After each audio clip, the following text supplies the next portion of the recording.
Hello বন্ধুরা, নমস্কার। প্রত্যেক দিনের মতন মনিকা কিচেন ব্লগে চলে এসেছি। এই দেখুন, পোয়া বোলা মাছ নিছি। পোয়া বোলা মাছ 600 গ্রাম 150 টাকা দিয়ে নিছি। তাই শসা বাটা কাঁচা লঙ্কা দিয়ে রেসিপি করব। প্লিজ কেউ ভিডিও টানবেন না, সাথে থাকবেন দয়া করে। কিভাবে রেসিপিটা তৈরি করি প্লিজ চলুন তাহলে দেখা যাক কীভাবে রেসিপিটা তৈরি করি, সাথে থাকুন। এই যে বন্ধুরা, এইদিকে এই যে বোলা মাছটা নিয়ে নিলাম। টাটকা বোলা মাছ বাড়ির সামনে এসেছিল, নিয়ে নিলাম 600 গ্রাম 150 টাকা দিয়ে। ইন্ডিয়ায় বলে পোয়া বোলা মাছ, আর বাংলাদেশে আমাদের খুলনা বাগেরহাটে বলে জাবা মাছ। এই যে মাছটা এখন নুন হলুদ দিয়ে দিলাম, কেটে ধুয়ে ভালো করে রেখে দিলাম। আর মাছটা একদম টাটকা, দেখুন পুরো টাটকা মাছ। এখন মাছটা নুন হলুদ দিয়ে ভালো করে মাখাবো, মাখিয়ে মাছটা ভেজে নেব।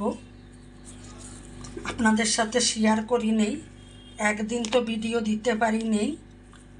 আর বলেন না, বাড়ির সামনে একটা দোকান হয়েছে, সামনে দুর্গা পুজো তো লাইটিংয়ের দোকান হয়েছে।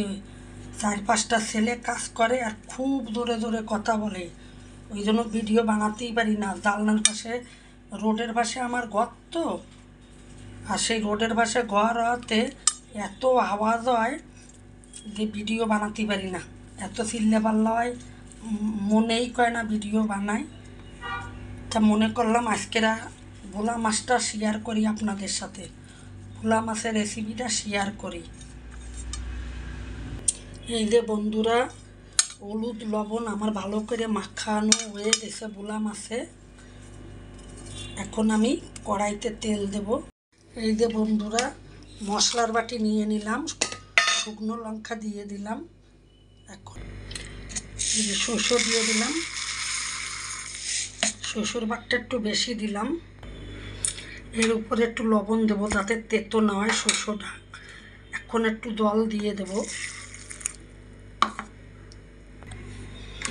এখন আমি কড়াইতে সরষের তেল দিয়ে দেব।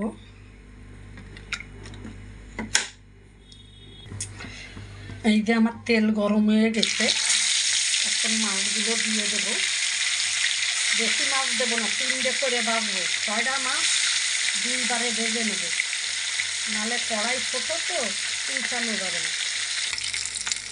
এই যে বন্ধুরা, আমার 3টে ভোলা মাছ ভাজা হয়ে গেছে, এক পাশ এবার উল্টিয়ে দেবো। কেউ বলে ঘুরিয়ে দেবো, কেউ বলে উল্টিয়ে দেবো, আমি বলি উল্টিয়ে দেবো। এই যে মাছ ভাজা হয়ে গেছে, এখন একটা জায়গায় নামিয়ে নেব।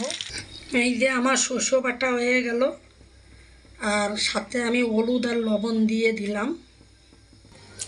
এখন আমি এই তেলের উপরে কালো জিরে দিয়ে দিলাম কটা, তারপরে দিয়ে দেবো একটু পেঁয়াজ। পেঁয়াজ দিয়ে দিলাম, পেঁয়াজটা আমার লাল লাল করে ভাজা হয়ে গেছে। এখন এই যে মশলাটা দিয়ে দিলাম, আর নুন হলুদ একসাথে দিয়ে দিচ্ছি। এখন ভালো করে এটা একটু কষিয়ে নেব।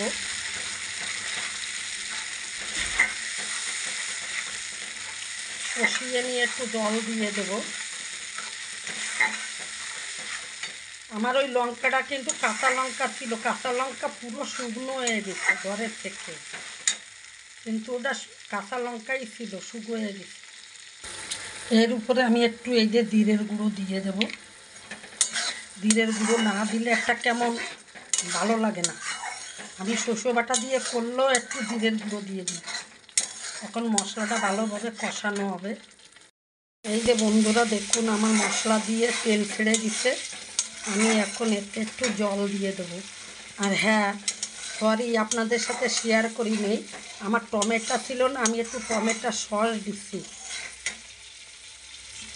যেমন ধনিয়ার পাতা দিতে হয়, আমার ধনিয়ার পাতা ঘরে নেই, আপনারা দিতে পারেন, আমার নেই বলে আমি দিই নেই।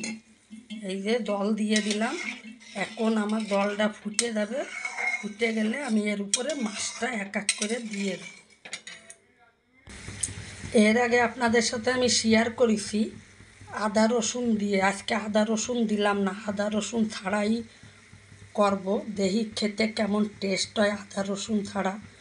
অনেকে বলে পাশের বাড়ির বৌদিরা বলে বলে আদা রসুন না দিয়েও ভালোভাবে পোয়া বোলা মাছ রান্না করে খাওয়া যায়, হেভি স্বাদ হয়।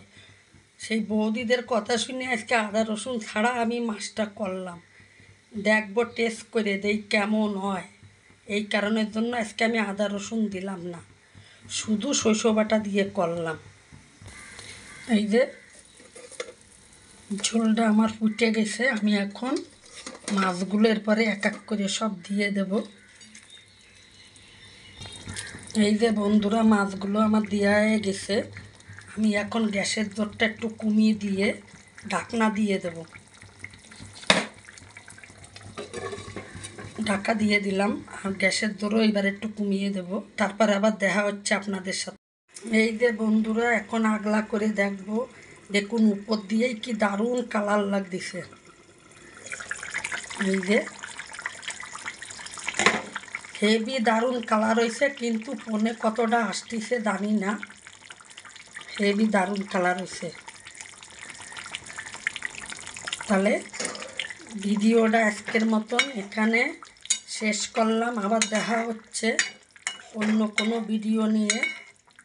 সাথে থাকার জন্য সবাইরে থ্যাংক ইউ, ছোট বড় সবাইরে থ্যাংক ইউ। আর আমার ভিডিও দেখে একটু ভালো লাগলে শেয়ার করে দেবেন, আপনার সাথের বন্ধুদের দেখার সুযোগ করে দেবেন। টাটা।